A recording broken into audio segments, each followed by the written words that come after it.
Le 1er mars dernier, Nicolas Sarkozy a été déclaré coupable de corruption et de trafic d'influence pour l'affaire des écoutes. Il a écopé de 3 ans de prison dont 1 an ferme. Une première dans l'histoire de la Ve République. Si le mari de Carla Bruni a annoncé faire appel de cette décision de justice, il s'est également lancé pour mission d'arriver à la dissolution du PNF, Parquet national financier, une institution créée par François Hollande en 2013 au lendemain de l'affaire Cahuzac. Selon de nombreux responsables de droite, le PNF aurait été créé dans le seul but de nuire à la droite. Devenu la cible des critiques des sarkozystes, François Hollande a réagi à la condamnation mais aussi aux attaques de son prédécesseur. « Je suis choqué par ces attaques contre le PNF qui agirait à des fins partisanes », a-t-il fait savoir dans Le Parisien avant d'ajouter « Je mesure ce que représente pour Nicolas Sarkozy cette condamnation à la fois sur le plan humain et sur le plan politique. »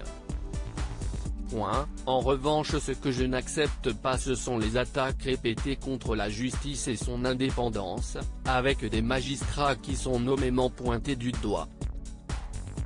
François Hollande a tenu avec fermeté à défendre la légitimité du PNF en rappelant que le jugement de Nicolas Sarkozy avait été rendu dans un premier temps par un tribunal indépendant après une enquête menée par le PNF.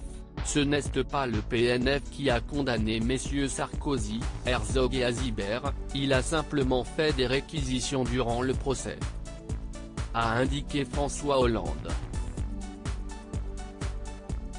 Le compagnon de Julie Gaillet a par la suite affirmé que s'il avait été à la place de Nicolas Sarkozy, il respecterait profondément les juges qui seraient devant lui sans suspecter quelconque caractère partisan. La colère de François Hollande contre Emmanuel Macron. François Hollande est également remonté contre le silence de l'exécutif qui n'a à aucun moment pris la défense de l'institution judiciaire.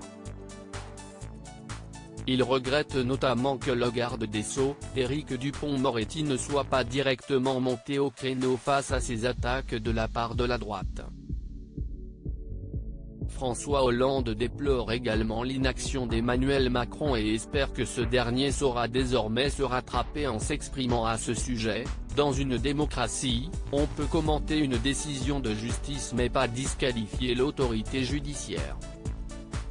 Je veux croire que le président Macron, garant de son indépendance, rappellera ses principes. En tout cas moi je le fais. Le message est passé.